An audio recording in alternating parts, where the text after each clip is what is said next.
Choisis. Cube Radio. Cube Radio.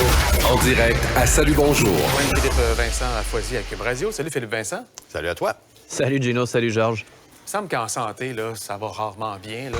C'est sûr que les éléments les plus importants, c'est pas le Toastgate puis le Bangate et tout ça, là, mais il y a des problèmes à surveiller quand même sur lesquels on doit porter notre attention. Là.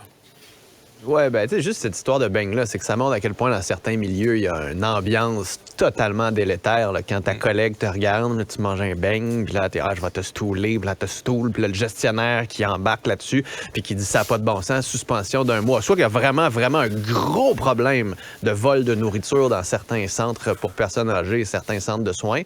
J'en doute. Si c'est le cas, dites-nous-le, puis on va trouver des solutions. Sinon, on va vraiment falloir trouver une autre façon de penser aux gens dans le réseau et de leur faire attention. Et c'est la même chose, par exemple, avec le 811. On a vu 2 infirmières qui sont en arrêt de travail en ce moment, invalidité, ils ne peuvent pas retourner travailler dans un hôpital. Appelle le 811 à Laval, sont à Laval, puis on a dit, ben non, nous autres, on a besoin de personnes qui vont répondre au téléphone en anglais. OK? Ça ne peut pas s'arrêter là. Il y a quelqu'un dans cet édifice-là ou dans ces gestionnaires-là qui va faire, OK, mais attendez, là, vous avez un téléphone.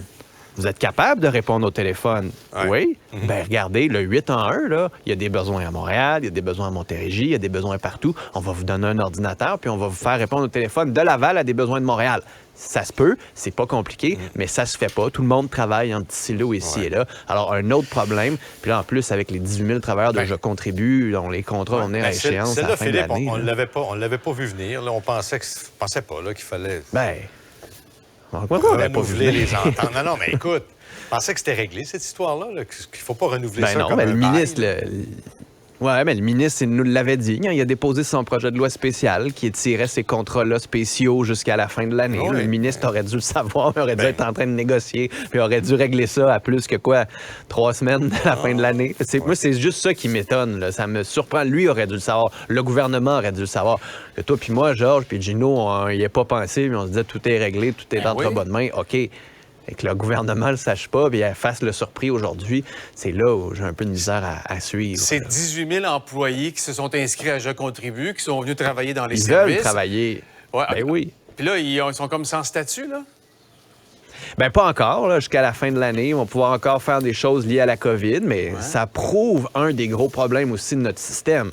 La difficulté de gérer les conditions de travail à cause notamment des syndicats qui se braquent, à cause du gouvernement qui essaie de le faire des fois tout croche, et ça fait en sorte qu'on est dans un combat de coq avec des roues qui sont plus rondes, qui sont carrées, puis on essaie de faire rouler un système avec des belles roues carrées, là. Pas de même qu'on gagne une course de Formule 1. Non. Habituellement, c'est pas l'idéal. Même dans le temps des pierres à feu, ça marchait pas, ça. Merci, Philippe Vincent. Cube Radio.